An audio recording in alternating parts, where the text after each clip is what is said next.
into the mid and late part of the upcoming week, and it looks like it will be just delightful too. Although back to the summer heat and the humidity. There's the front for Friday night that could kick up a couple of showers, hopefully setting us up for a nice weekend again next weekend. It is 10:51 and we'll be right back with more of the Fox 9 Morning News.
Welcome back to Fox 9 Morning News.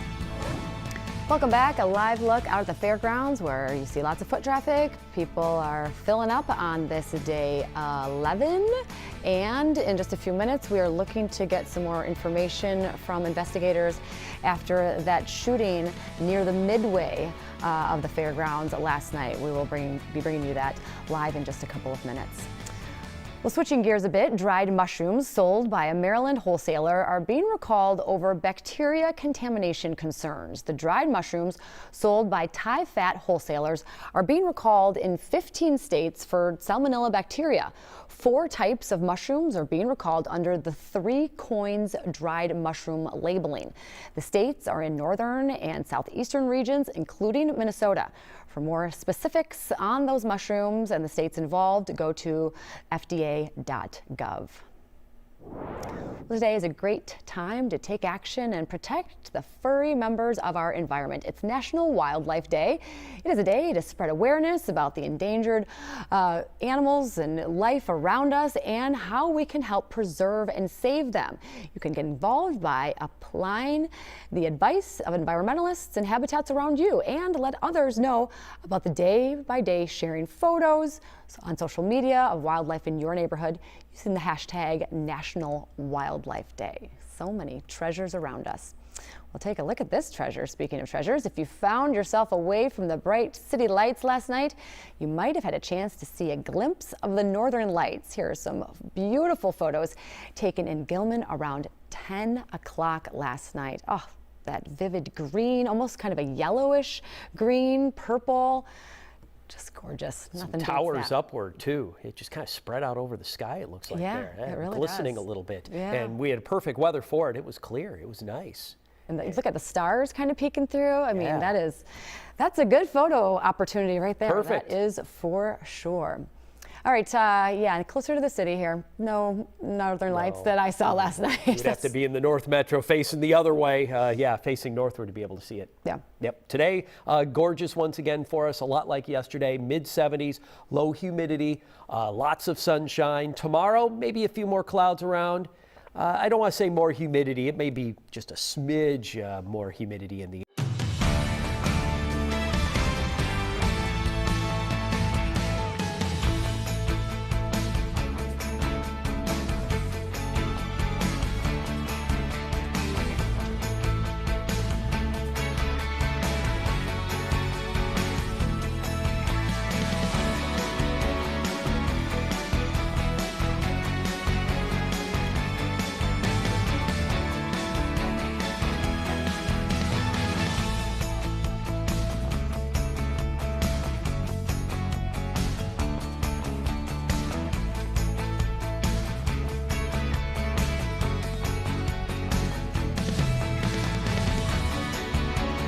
following that terrifying situation that unfolded last night at the Minnesota State Fairgrounds. What we do know is this: one person was shot at the Minnesota State Fairgrounds yesterday evening. They are expected to be okay. You're going to take a live look here from the State Fairgrounds as police are getting ready to host a press conference and discuss everything that unfolded last night, or what they can tell us at this point. We are looking to learn what investigators can share with us, along with what security steps will be taken today and tomorrow as we wrap up the final days of the Minnesota State Fair. And again, we're looking to find out potentially how a gun, if it went off, as they said it did, and hit someone, how a gun got into the fairgrounds in the first place when all of us who went there went through metal detectors. Now, this is the live scene where we're about to have that press conference, but now we're going to show you the scene from last night from one person who was in the Midway as the chaos began unfolding nearby. Last night, the Midway was simply packed with people. As you can see here, fairgoers in masses running for safety. The incident triggered quite a mass panic in that area. Crowds were running in all directions, scared and confused about what was going on.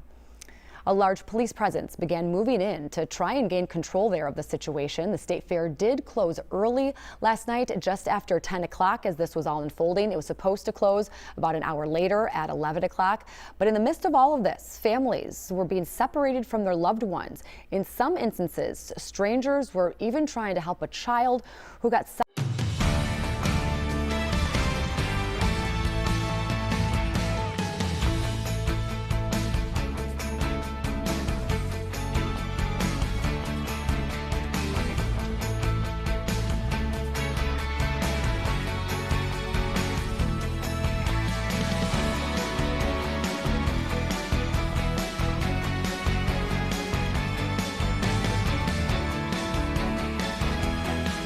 responding to the State Fair chaos in a tweet stating this: fairgrounds have been secured. We are in touch with State Fair police and officials and will have more information in the morning, meaning today, this morning. In the meantime, the governor also added law enforcement is bolstering its presence out there today. So if you're heading out to the fair, you may see some of those increased patrols and increased law enforcement personnel. And with just 2 more days left of the Minnesota State Fair, some might be weary to head out to the fairgrounds fairgrounds. Today, others may be hopeful security will ramp up enforcement. So we're waiting to see how people are feeling out there.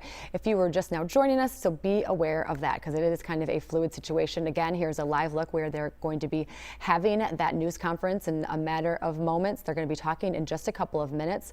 We know that the chief of police, that there was some struggle early on to try to get the 200 police officers on the grounds there that he wanted. He put out the call for that and received that within a week or so. So we know that there was a lot of police officers there and a lot of law enforcement personnel.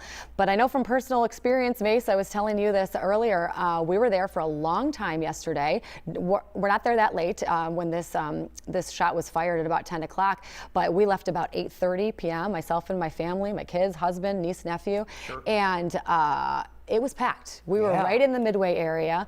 Again, this is well before any of this happened, but it was the shoulder to shoulder. It was a Saturday night, the second weekend of the fair, Labor Day weekend. Perfect weather. Perfect weather.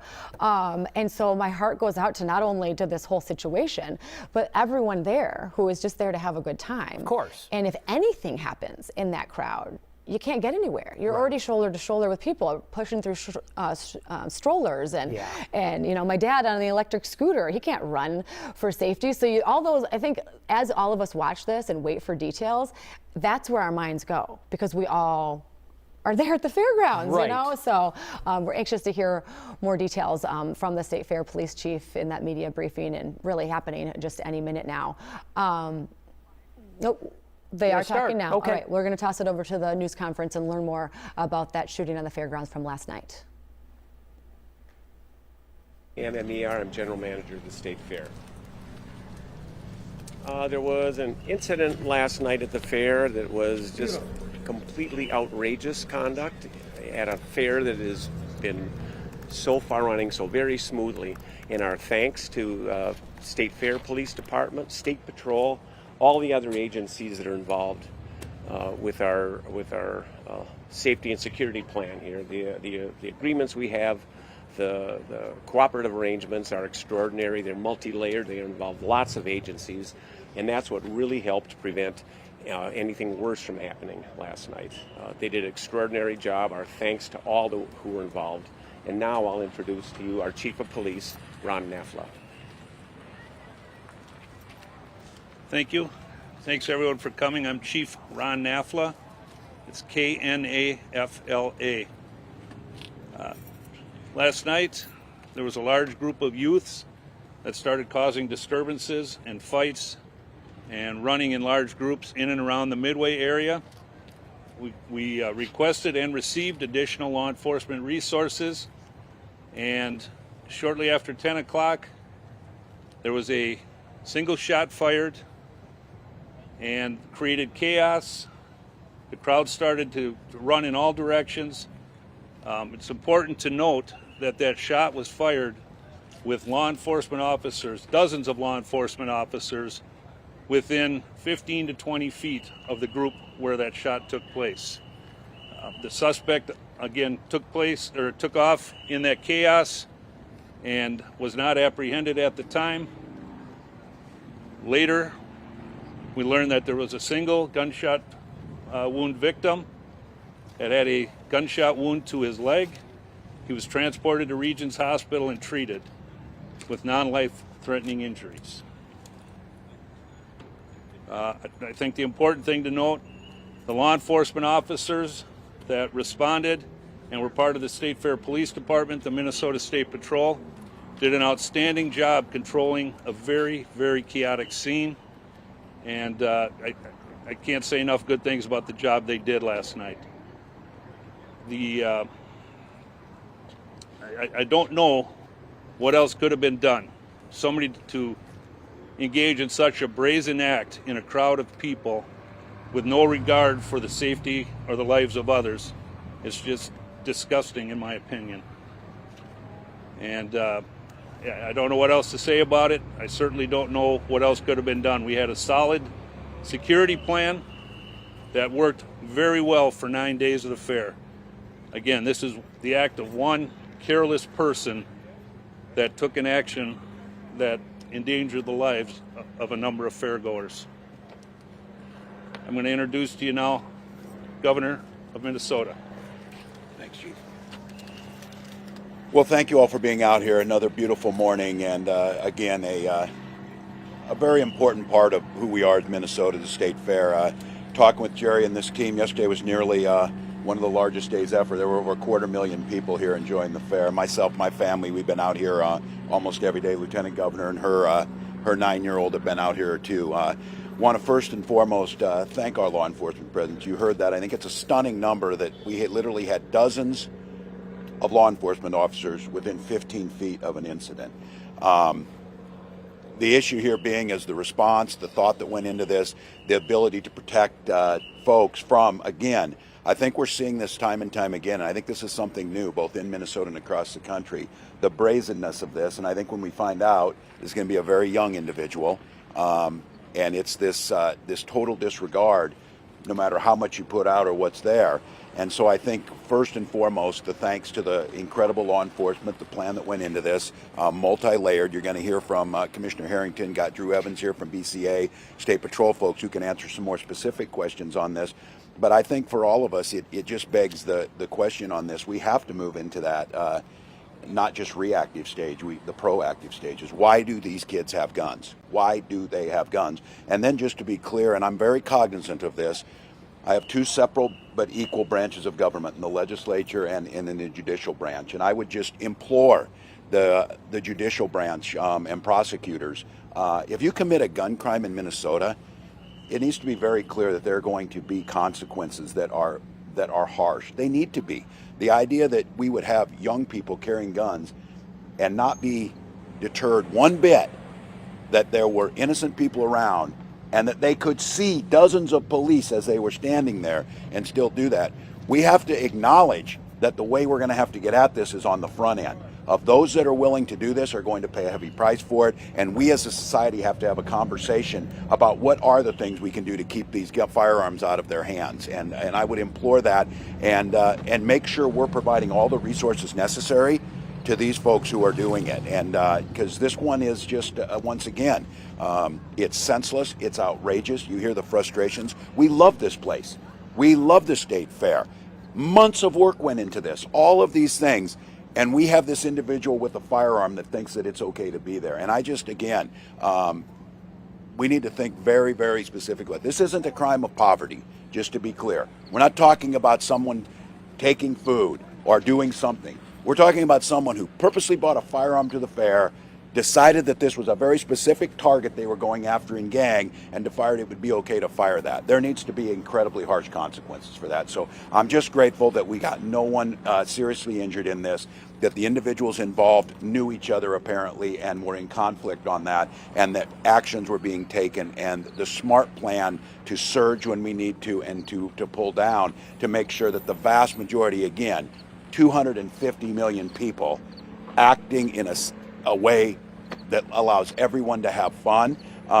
We cannot allow an individual to take that away, and we need to be smart about that. With that, I'll turn it over to Commissioner Harrington. Thanks, Governor.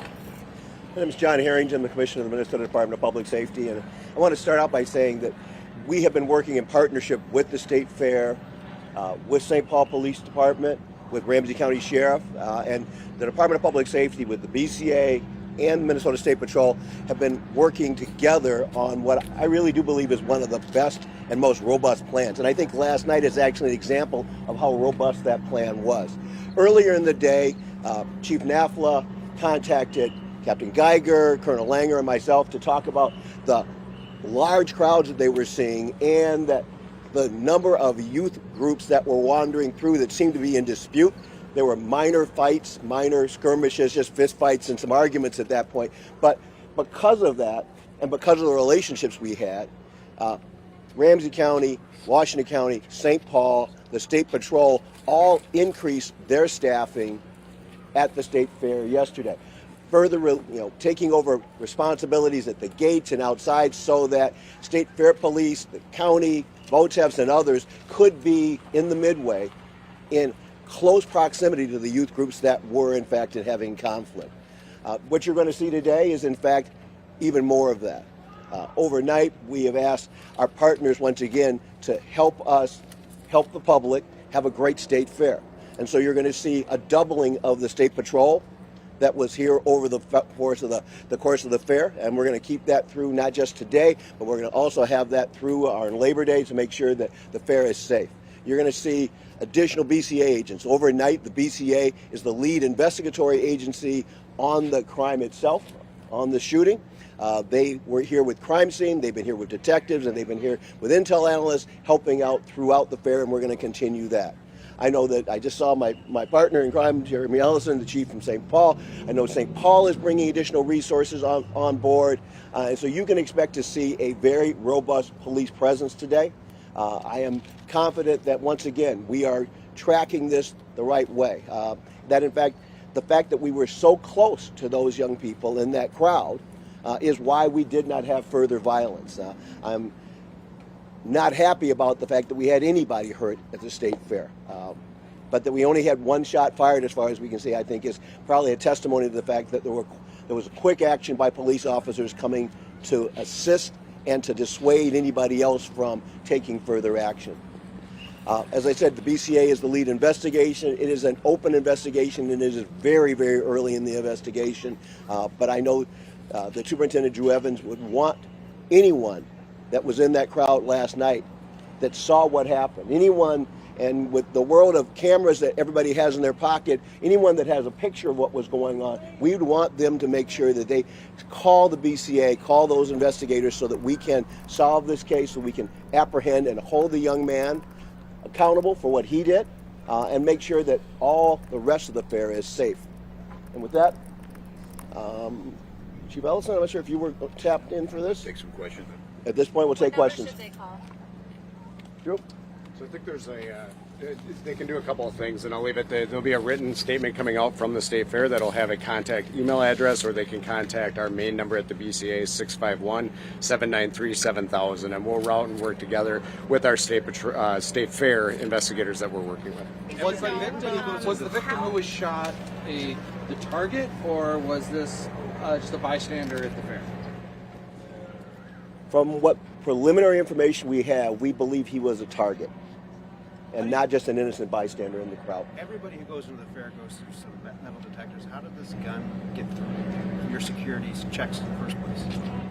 There are literally probably 250,000 people that went through the metal detectors yesterday, and there is a large fence area and a large area to cover. It is not unlikely, in my mind, that someone could have secreted a gun either before or after the fair during the overnight.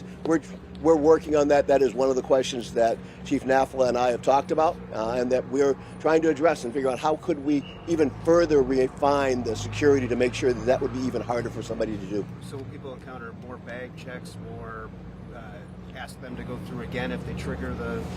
They're being diverted off to a side if they are triggering now, but we recognize that with as many people coming through the door with bags, and many of them coming in with stuff on them that's metal. There's a lot of cowboy belt buckles that I've seen at the fair so far. It's hard to imagine that you're not going to trip that alarm periodically. That you could get a small gun in is not inconceivable, but we want to make it even more difficult in the future. So, Commissioner Harris, just to clarify what you said just there, your thought at this point is maybe someone was able to sneak a gun through the security measures that are in place. Don't know that. That's an overstatement. We're just, at this point, we know that there was a gun inside the fairgrounds. That is obviously, that's the obvious facts of the matter. And we're trying to figure out, when we find the young man, if we get the witnesses that knew he was in there, then we'll be able to determine how that gun got onto the fair, and we'll be able to take further measures to prevent it from happening in the future. Is the victim cooperating? The victim's being treated at this time, and investigators will be in contact with him through the day. When it comes to vehicle screening, what does that look like, that process, when vehicles come in and out of the fair?